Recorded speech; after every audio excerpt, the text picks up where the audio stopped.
Dr. Peter Tebben is an associate professor of medicine and pediatrics and holds a joint appointment in the Division of Endocrinology at the Department of Internal Medicine and Pediatrics at the Mayo Clinic in Rochester, Minnesota. His research interests stem from the clinical care of both children and adults with heritable and acquired skeletal dysplasias and metabolic bone disorders. Dr. Tebben earned his medical degree at the University of Kansas and completed residency in internal medicine and pediatrics at the University of Minnesota. He completed his training at Mayo Clinic in adult pediatric endocrinology in 2006, where he now serves as a consultant in the Bone Core Group. He continues to engage in clinical research of children and adults with metabolic bone disorders and serves as the director of the Pediatric Metabolic Bone Clinic at the Mayo Clinic in Rochester, Minnesota. He's also a member of our Scientific Advisory Board, and so please help me to welcome Dr. Peter Tebben.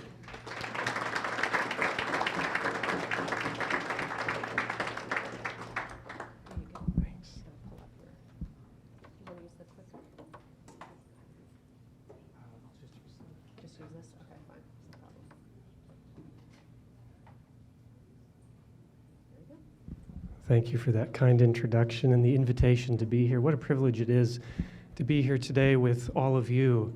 I hope that some of what I have to say is helpful for you, but I'm really looking forward to your questions and being able to talk to each of you to learn more about your experience with hypophosphatasia. I think one thing that we all certainly know is that this condition affects everybody a bit differently. Nobody has the exact same story as the person next to you, and that's something that we really need to take to heart.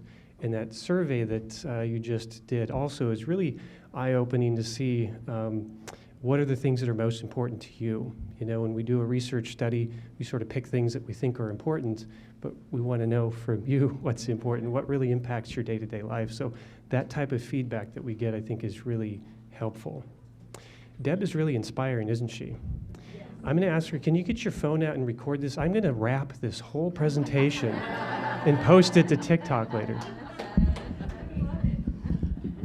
Oh my goodness, I think you'd all leave pretty quickly. All right. So I do have a disclosure. I've done some work with Alexion in the past, nothing currently though. And over the next 25 or 30 minutes, I want to review the broad spectrum of hypophosphatasia in adults. Maybe I will just hang on to this. Discuss the clinical features of adults with hypophosphatasia. Discuss some possible disease modifiers. So what are some of those things that can have an impact on how hypophosphatasia affects you that maybe we can avoid some pitfalls? And then review treatment strategies, both aspartase alpha and other things. And like you heard from Dr. Smith, covering all of this in 30 minutes seems a little daunting to me. So it's going to be sort of skimming the surface, so to speak, but we've got a pretty nice chunk of time after this, I think, for some questions. So hopefully we'll be able to answer additional questions that we don't cover during the talk. And as you already heard, broad spectrum of disease for hypophosphatasia, going from those most severely affected with perinatal and infantile all the way down to those with odontohypophosphatasia. Dr. Smith very rightly pointed out, there's a lot of people out there with changes in that alkaline phosphatase gene, but don't have any symptoms and never will. So we want to, be careful in how we make a diagnosis of hypophosphatasia as well. If we look at the group of you who are adults with hypophosphatasia, I think there's several different paths to get into this category. And so I say adults with hypophosphatasia, not adult hypophosphatasia. A little nuanced, but I think it really is an important distinction when we're thinking about how this might affect you and what treatment options might be available.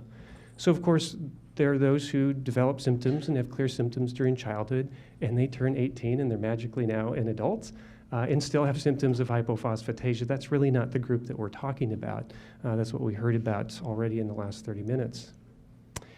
And then this is a description that's still out there, and it has been there for decades, where maybe there were some symptoms during childhood, but not very severe, and then this time of quiescence, where there's really not that many symptoms at all, and then maybe in the 30s, 40s, 50s, those fractures start to happen again, that bone pain comes on, and symptoms seem to come back. And why there's that lull in symptoms, I wish we had a great explanation for that.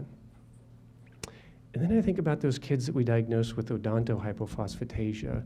And I agree, I've had several come from their dentists who said, oh, those teeth came out too early and we shouldn't see that root. Go see somebody, I think you have hypophosphatasia. And so we do all the rest of the tests and we take a history and look for other symptoms and do x-rays and decide, nope, this looks like just odontohypophosphatasia. But I think some of them will end up going on to have symptoms when they're an adult. And again, don't have a great way to predict who that might be in the future. But seeing adults come in for their initial diagnosis, asking them the questions, well, did you have troubles with your teeth as a child? It's pretty common that I'll hear, yes, they did.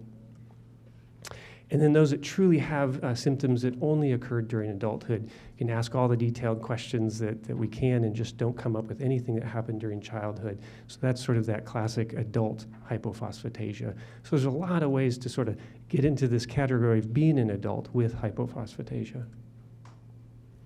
So what do we know about adult hypophosphatasia? It's frequently discovered in middle age. So as I'm getting older, I'm wanting to redefine what middle age is. I'm not going to give any numbers. I don't want to offend anybody. It's always a couple of years further than Yes, it's beyond. So middle age now used to be my older age, but not anymore.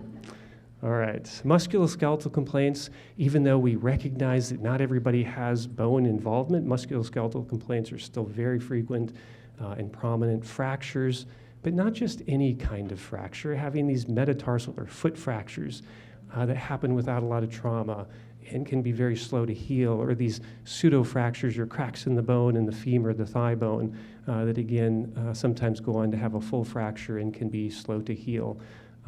These are typical types that we would expect for somebody with adult hypophosphatasia.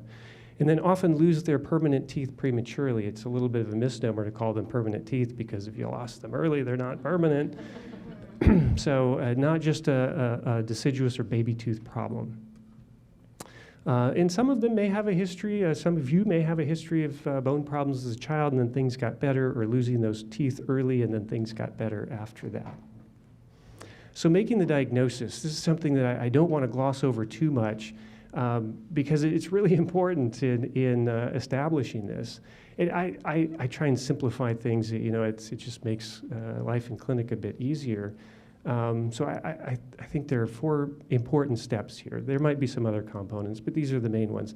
And number 1, you got to have something that fits with hypophosphatasia. Again, we know a lot of people have a change in this gene, but will never have a symptom from hypophosphatasia. So we don't want to give you a label of something that you don't have. So you have to have some consistent clinical features.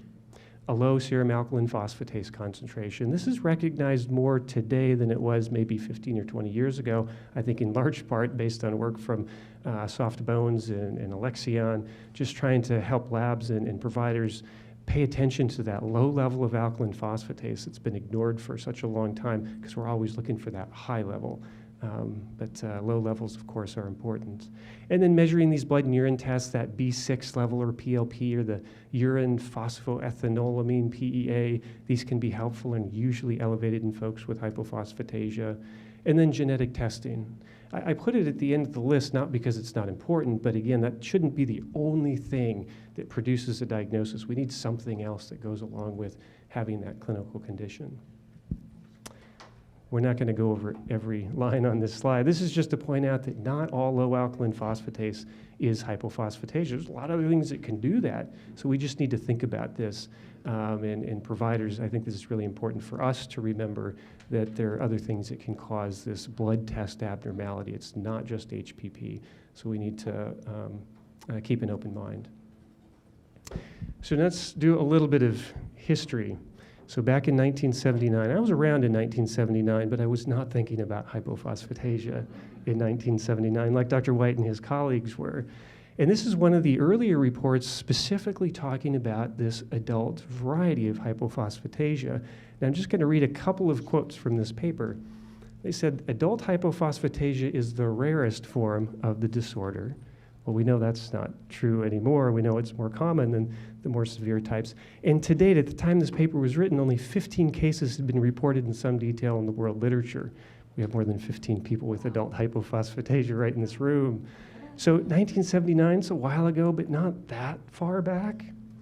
And they went on to say the reason for this paper is to present an overview of this disorder, adult hypophosphatasia, which may be more common than generally realized. Well, they were smart even back then, weren't they? They knew that there was more to the story than they recognized. But back in 1979, it really was thought to be a skeletal disorder with fractures, pseudofractures, bone pain, dental problems. You can see here one of these pseudofractures where there's a crack in the bone, but it doesn't go all the way through. So it was really isolated to that, or mainly thought of as a skeletal disorder. If we fast forward to now, this is that same paper that we saw earlier from Dr. Keshnani, just focusing in on the symptoms that adults with hypophosphatasia experience. We won't go through all of this list, but you can see it's expanded quite a bit and beyond just the skeleton. So we know that this is not just a skeletal disorder. We need to be thinking of hypophosphatasia as a multi-system condition and addressing it that way, and designing research studies and treatment programs that really address all of the factors that you may be experiencing on a day-to-day basis. So about 10 years ago, we decided to, we've seen a number of folks at Mayo with hypophosphatasia. Well, what about those adults that were diagnosed as an adult? What were the symptoms that they presented with? And what are the types of things that we should be thinking about? How can we not miss identifying somebody who has hypophosphatasia? So we looked at those that obtained that diagnosis after they were 18 years of age. They had a low serum alkaline phosphatase and had at least one or two other things that convinced us that, yep, you have hypophosphatasia, not some other reason for the symptoms or for the low alkaline phosphatase. And of that group, this was a chart review, so we didn't have folks in front of us to ask all the detailed questions. We were relying on what was documented in the chart. But the average age of diagnosis was about 49, and that's what other reports had sort of told us as well. And like other people had noticed, and maybe the experience of many of you, took a long time to get that diagnosis. Symptoms started at least 5 years before anybody finally said, I think you have hypophosphatasia. And I know many of you probably have stories where it might be 10 or 15 or 20 years of having symptoms before the diagnosis was made. So we need to be thinking about it as providers much earlier. Musculoskeletal pain, again, the most common. Fractures were common, about 54% with at least one fracture in their lifetime. That seems high, but we have to remember about half of boys will break a bone by the time they're 18, about 40% of girls.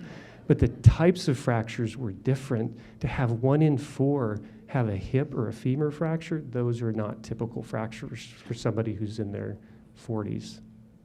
Calcium deposits in cartilage and pseudogout were other things that we found at a higher rate than we would expect in that group. So let's talk a little bit about these things that can modify how hypophosphatasia might affect you. And to do this, I'm going to introduce you to a couple of patients. Nobody here in the room, but patients that I've seen in clinic that were really instructive for me of some things that we want to avoid if you know you have a diagnosis of hypophosphatasia, things that might make it worse. So this first is a woman who's 55 years old, and she was referred to our bone clinic because of multiple fractures. This is one of the most common scenarios that I see in clinic every day. Somebody who's having fractures, they come and see us to try and sort out, well, why is that and what are we going to do about it? They started around age 40 and had multiple in the preceding 6 to 12 months. So in that short time frame right before I met her, the number of fractures and how fast they were happening was just escalating pretty quickly. 10 months before I met her, she started to develop some pain in the hip, eventually had an MRI, and identified one of these pseudo-fractures or stress fractures, so a crack in the bone, but it didn't go all the way through. And then after that, it was just sort of this spiral down of things just getting more and more challenging for her. So she fell from a small step and completed that fracture in the femur, in the thigh bone, so needed a surgery to repair that. And during that process is walking differently, so her mechanics are off. It develops pain in her feet, and now she has stress fractures in the metatarsal or foot bones. So she's on crutches, and while she's on crutches, she gets arm pain and stress fractures in her forearm. So you can see it's just sort of this downhill spiral that all happened pretty quickly over the preceding 6 to 12 months. And she estimated that at that point, between age 40 and 55, about 15 total fractures, most of them occurring in that last year. I'm hearing lots of yeses and things, maybe similar stories out there. So what did we do? We did the usual. Let's take a look at some labs and see what else might be going on. So we identified that her vitamin D level was very low. There's a lot of debate about what a normal vitamin D should be. Some say 30, some say 50, others say higher than that.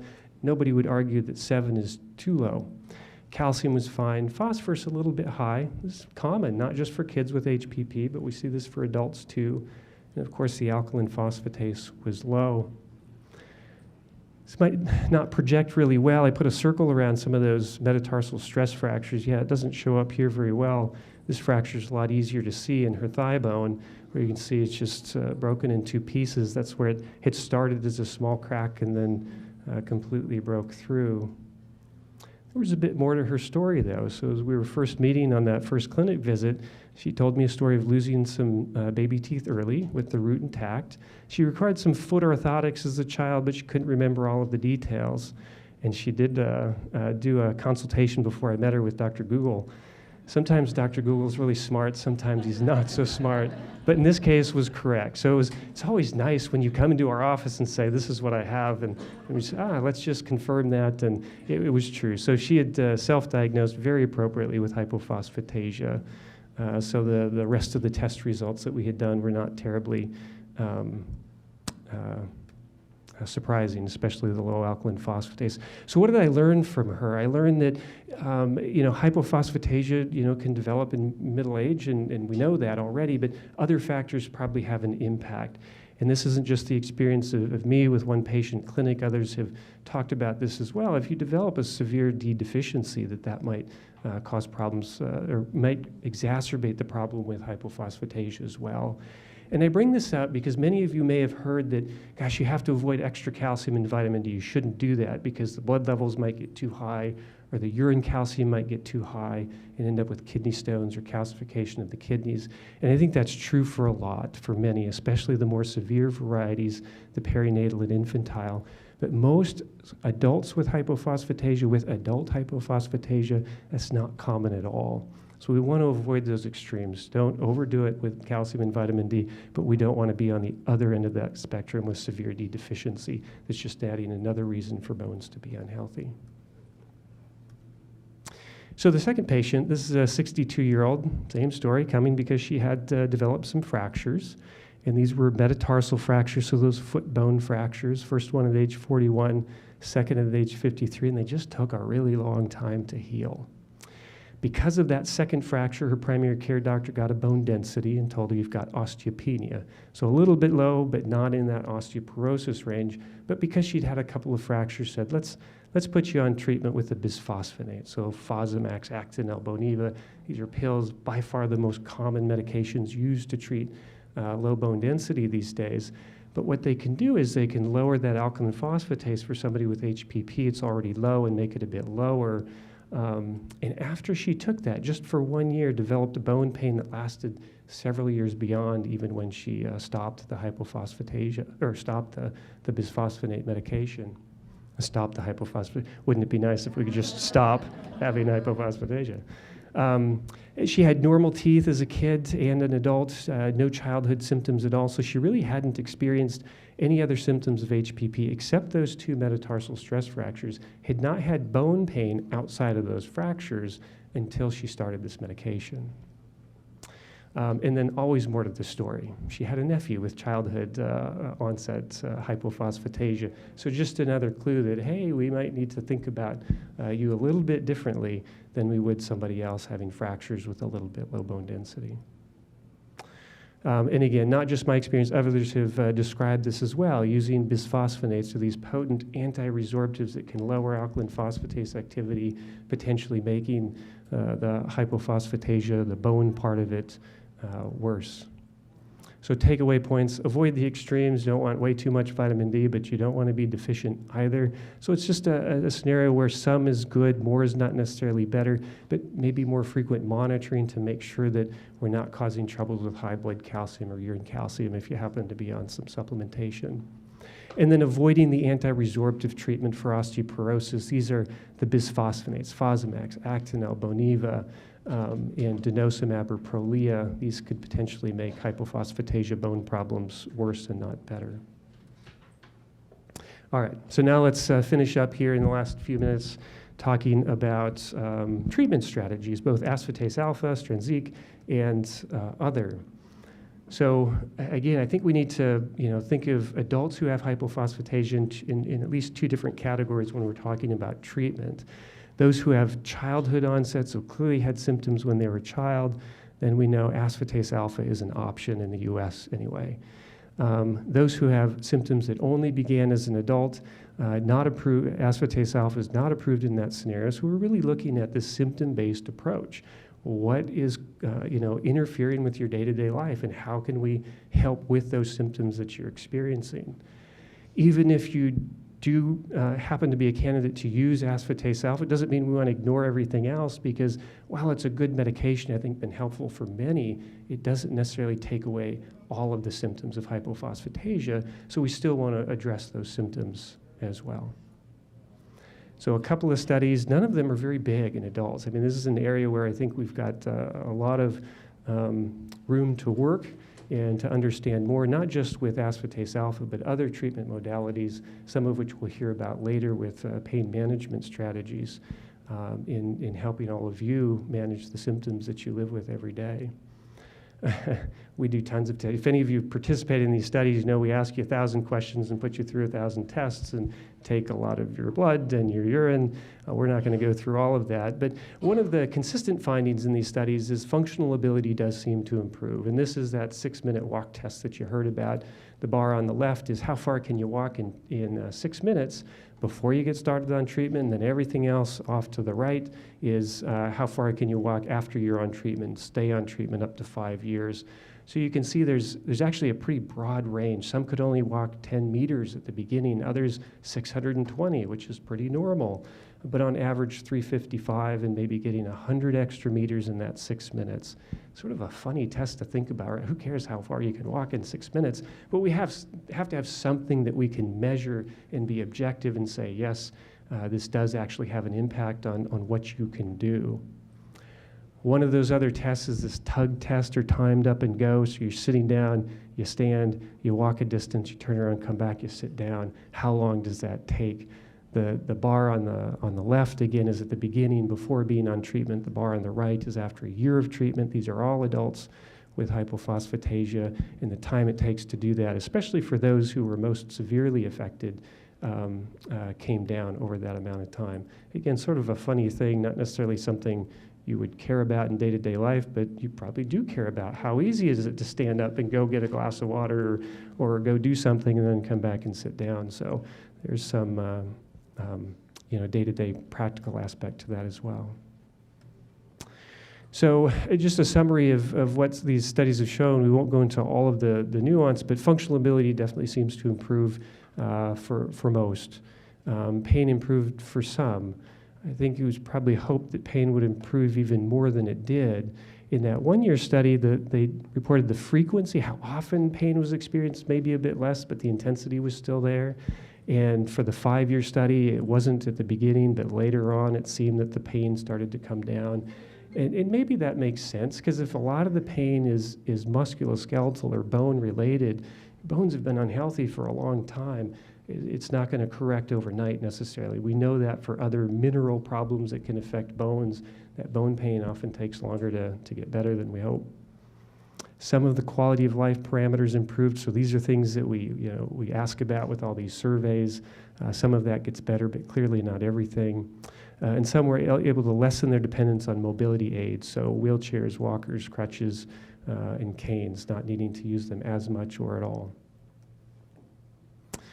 So that's aspartase alpha for adults who have childhood onset, but how about those that didn't have symptoms as a child and this isn't an option, or maybe not an option for other reasons? The tools in our toolbox are pretty limited when it comes to how do we have an impact on the bones and address bone pain or the fractures or slowly healing fractures. This is just an example. Again, this is the second patient I introduced you to, so she did have low bone density and continued to have some of those stress fractures in her feet that were very slow to heal. We didn't have aspartase alpha available at all at the time. This was quite a few years ago. So we used what we had. We used teriparatide, an anabolic or bone-building medicine. This is a different type of osteoporosis medicine. This is not approved to use in HPP, so it's off-label use, but we were able, you can see the green arrows when we started the treatment, the red arrows when we stopped it after a couple of years. It's usually used up to 2 years for osteoporosis. So we did have an increase in bone density, but I can tell you she didn't care about that number on a test. She just cared that that stress fracture healed. It seemed to heal a bit faster with treatment than without. And there are some other couple of other anabolic medications out there. Again, not just the experience of this one patient clinic, but a handful of others that have been written about in the medical literature. Maybe some of you have used these medications to help speed healing of fractures. We don't always write about everybody that we see in clinic, so that's why meetings like this, I think it to be quite valuable to hear your experiences as well. So anabolic bone-building medications might be able to stimulate that alkaline phosphatase activity a little bit. So some of the osteoporosis medicines we might be able to borrow in a non-FDA approved off-label way, others we want to avoid. And then just to finish up here, you saw this graph at the beginning as well, that inner circle, so that core. You need at least one person, I think, that knows about hypophosphatasia. I meet a lot of folks who come in and say, gosh, I'm teaching all of my other doctors about hypophosphatasia. I know a lot more than they do. My hope is that you can find at least one provider that knows at least as much about hypophosphatasia as you do, that can maybe be that quarterback on the team to help figure out, okay, what are our treatment options for you as an individual? Because all of your experiences are different. What can we do to help you? And who else do we need to get on the team? And yeah, that inner circle are the more likely people to be on that team. The outer circle may be less likely. And don't be scared. Not everybody needs all of these doctors. You'd have to quit your job and be a full-time patient. Some of you might feel that way already. But you really need that one person or two people, I think, that know about the condition, can partner with you, find out who else can help address the symptoms that we can't with the therapies we currently have. So in summary, we see a wide range of symptoms that occur even in the adult category of hypophosphatasia. Let's make sure first we have that diagnosis correct. Not all low alk phos is hypophosphatasia. Not everybody with a gene change will end up having symptoms of hypophosphatasia. Treatment should always target symptoms. That seems really obvious, doesn't it? But we forget about that sometimes as providers. We want numbers on tests to look good and can lose sight of, well, what's happening to you each day? And that's really what we need to focus on. That's what we're all here about, not to make numbers on tests look good. And you may or probably will need several team members. Thank you very much. Appreciate you taking.